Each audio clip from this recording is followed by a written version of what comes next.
जय जगन्नाथ पिला माने ए भिडियो रे हम आज पंचम श्रेणी इंग्रजी बही रो पंचम अध्याय द रेनबो अर्थ कौन ना इंद्रधनु। ये इंद्रधनु कविताटी रो अर्थ बुझिबा एवं यार प्रश्नोत्तर करिवा। प्रथमे प्री रीडिंग रे भी गोटे कविता अछि। White ship on a blue hill when the wind stops you all stand still when the winds blow you walk away slow white ship where do you go। ये लक्ष्य करिया पिला नेबे यार अर्थ बुझिबा। प्रथमे एतकीर अर्थ बुझिबा। व्हाइट शिप पिला लक्ष्य करी धड़ा मेंढा कथा कह जाऊ नहीं। शिप अर्थ होची मेंढा किंतु एठी व्हाइट शिप रो अर्थ होची धड़ा मेघखंड। ओके धड़ा मेघखंड बा बादल कथा कहउची। तापरे ब्लू हिल पिलाने ब्लू हिल अर्थ होची नील पहाड़ किंतु ये नील पहाड़ कथा कहउनी नील आकाश। नील आकाश ओके से जिनस को मन रखियो नने धड़ा मेढा बोली भाबुथुओ। हो तापरे नेक्स्ट विंड्स अर्थ होची पवन। स्टॉप मीन्स होची रहिबा। स्टैंड अर्थ भी से रहिबा। स्टिल अर्थ होची स्थिर। स्टिल अर्थ होची स्थिर। तने बे अर्थ बुझिबा। White ship on a blue hill when the wind stops you all stand still. तने ए जो धड़ा मेघखंड गुडी को कोडी अछंती on a blue hill means होची नील आकाश रे धड़ा मेघखंड गुडी को थांती। आमे देखिछु जेते आकाश को अनेइबा तथरे धड़ा मेघखंड बा बादल गुडी को आमे देखिबाकू पाई थाउ। तेबे कवि एठारे धड़ा मेघखंड को धड़ा मेढा सहित ये तुलना करचंती आउ नील आकाश को नील पहाड़ सहित ये तुलना करचंती। When the wind stop you all stand still जेते पवन रही जाए सेते तुमे सब स्थिर ही रही जाओ। जेते पवन रही जाए बादल गुडी को मध्य धीर किना रही जाइथांती बा मेघखंड गुडी को धीर किना रही जाइथांती। When the winds blow means होची बहिबा। पवन जो बहे ताको होची बहिबा बा बहे। You walk away slow means होची धीर बा धीरे। वॉक माने चलिबा।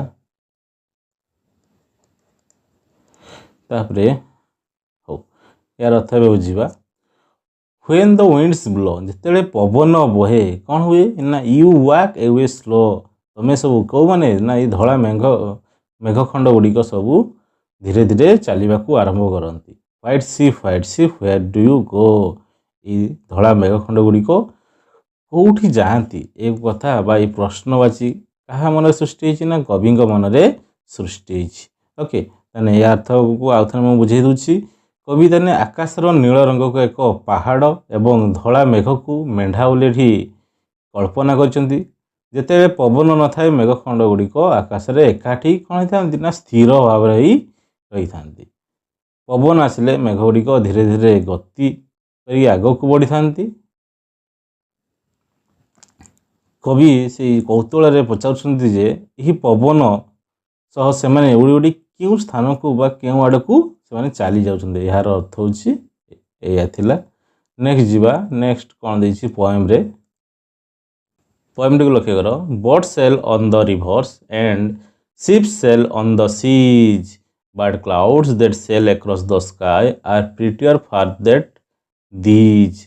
There are bridges on the rivers as pretty as you please but the bow that bridges heaven and overtops the trees and builds a road from earth to sky is prettier far than these।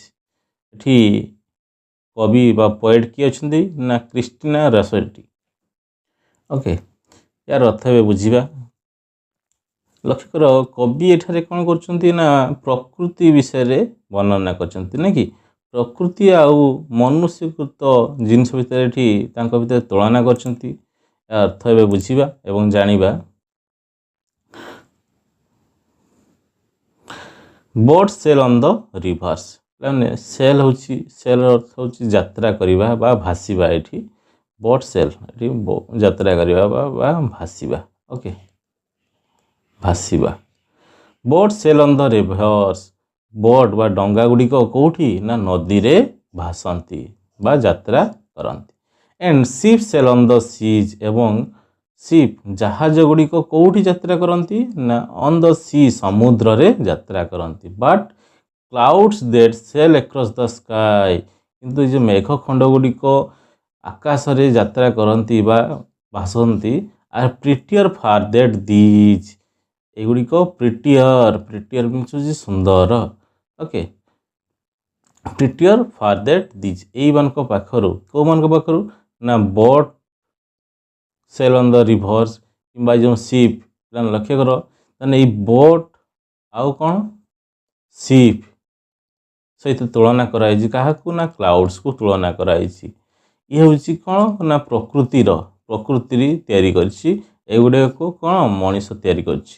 कवि एठारे तुलना कर प्रकृति आउ मनुष्यर जो गढ़नी विषय तुलना कर जेते भी मनीष तैयारी करूना कहीं से भितर सबुठ कौ जिनस आमको भल लगुच ना प्रकृति जो जिनस तैयारी करछि। ओके ताने यार अर्थ भल भाव बुझीजा। Boat sail on the river ताने डंगा गुड़िक आम नदी में भासी था जहाज गुड़िक समुद्र भी भासती किंतु जो रही मेघखंड गुड़िक आकाश रे जो भासु था सेगुड़िक ये दुईटी ठारू मध्य आहुरी सुंदर देखा जाती। There are bridges on the rivers bridge अर्थ हूँ पोल बा सेतु भी कहीपर पोल बा सेतु। तापरे प्रिटी अर्थ कौन कहली सुंदर। प्लीज माने खुशी। बो मीन्स होची इंद्रधनु को कहा बो बा रेनबो सर्टकट रे लिखाई इंद्रधनु। हेवेन मीन्स होची स्वर्ग। ओवर टॉप्स माने ऊपर दे। बोइल्स निर्माण करिबा।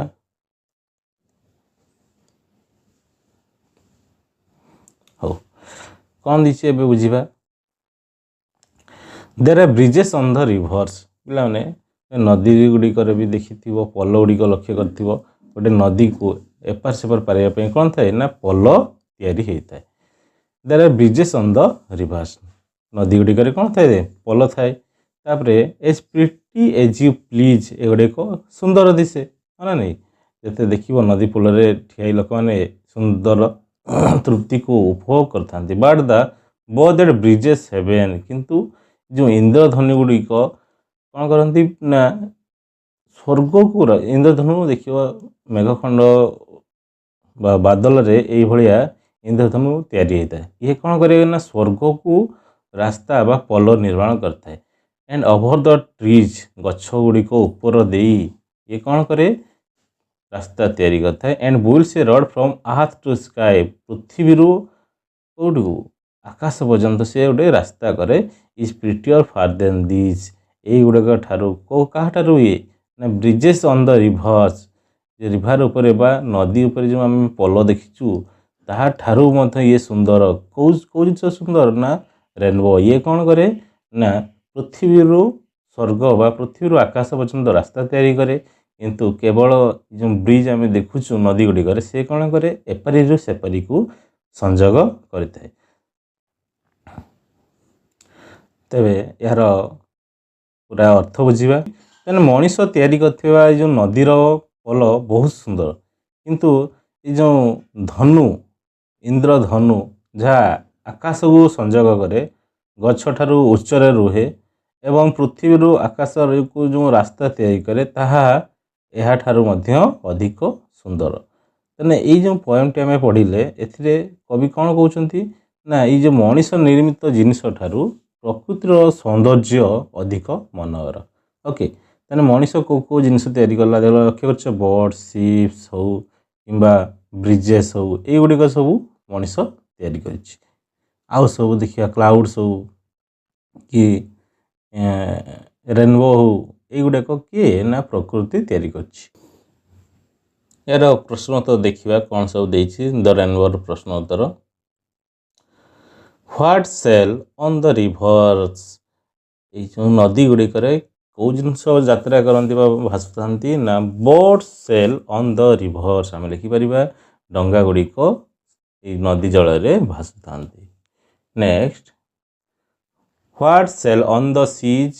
କେଉଁ ଜିନିଷ ସମୁଦ୍ରରେ ଭାସୁଥାନ୍ତି ବା ଯାତ୍ରା କରନ୍ତି ନା ships sail on the seas. What sail across the sky. ଆକାଶରେ କେଉଁ ଜିନିଷ ଭାସୁଥାନ୍ତି ବା ଯାତ୍ରା କରନ୍ତି ନା cloud sail across the sky. ମେଘଖଣ୍ଡ ଗୁଡ଼ିକ ଆକାଶରେ ଭାସୁଥାନ୍ତି। What are the boats and ships compared to. Boats କିମ୍ବା ସିପ୍ ଯେଉଁ ଆମେ ଦେଖିଲୁ କାହା ସହିତ କମ୍ପେୟାର କରାହେଇଛି ନା କ୍ଲାଉଡ୍ ସହିତ। ଆମେ ଲେଖିପାରିବା the boats and ships are compared to the clouds.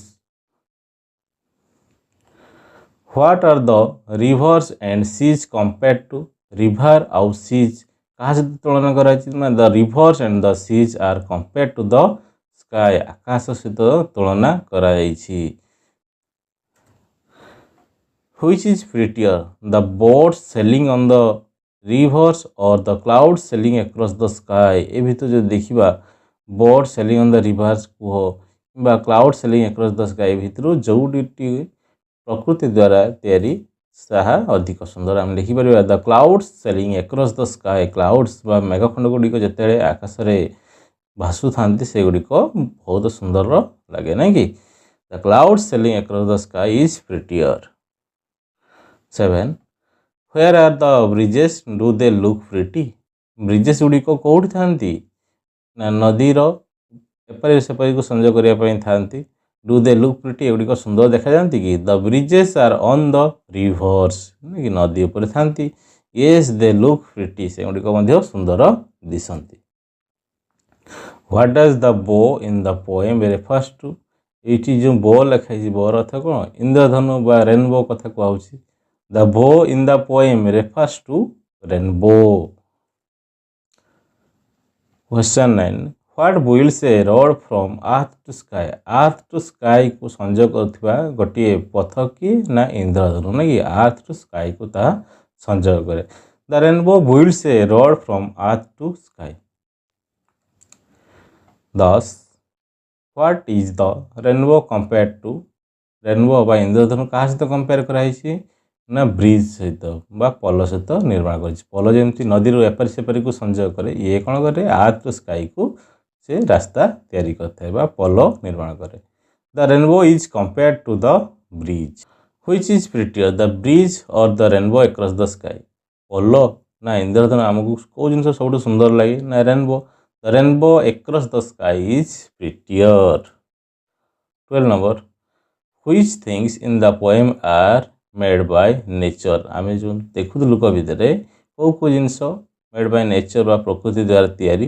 The rainbow the clouds are made by nature. which things in the poem are man made। man made कौ गुड़िक ना the boats ship and bridges in the poem are man made। ये कवितार boats हो ship हो आ bridges हो युड़ाक सबू ना man. 14 लक्ष्य कर which things are more beautiful the things made by man or the things made by nature. कौ जिनस आमको सब सुंदर लगे मनीषकृत ना प्रकृति द्वारा तैयारी जिनस आमको भल लगे। आम जाचु प्रकृति द्वारा जो जिनसटी तैयारी हुए ता सब सुंदर लगे। आम लिखिपर the things made by nature are more beautiful. 15 number, state whether the following are true or false. ए भितर कौ जिनसटी ट्रू आ कौटा फॉल्स तुम लिखापी कहूँ। Ship sail on the rivers ये हूँ कौन हम फॉल्स हम कहीं boat sail on the rivers हुए।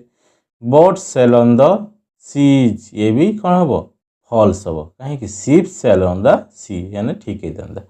Bridges are built on rivers true पल गुड़िक तैयारी होता है ना कि ट्रू लिखिपर। A road is built from earth to sky false. 16 number, choose the correct alternative put a tick against the correct option. Which one is the prettiest of all. सबुठू अधिक सुंदर कौन ना रेनबो क्लाउड शिप बोट। ए भितर जो देखा rainbow हूँ आम सबुठू सुंदर। रेनबो पाखे टिक मारिबा।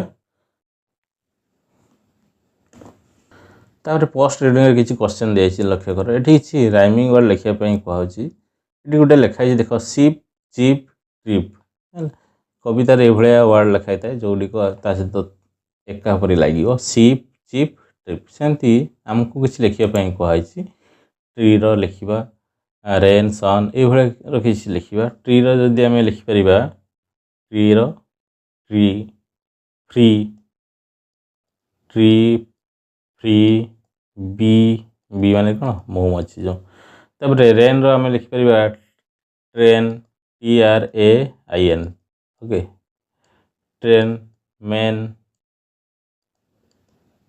सन फन रन फन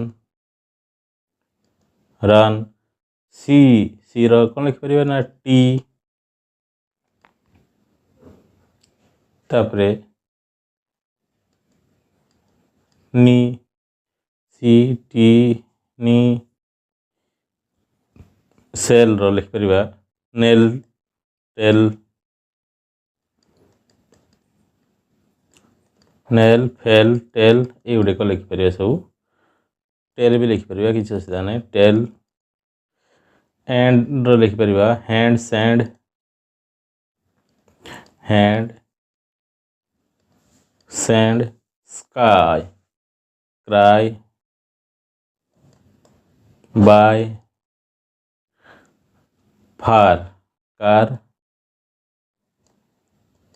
स्टार एगुड़ाक सब कौन यार राइमिंग वर्ड कहुए ना पे यापर आहरी अच्छी किंतु भिडियो लेंथी होवार समाप्त करवा नेक्स्ट पार्टी अन्य एक भिडियो तुम पाइपर थैंक यू।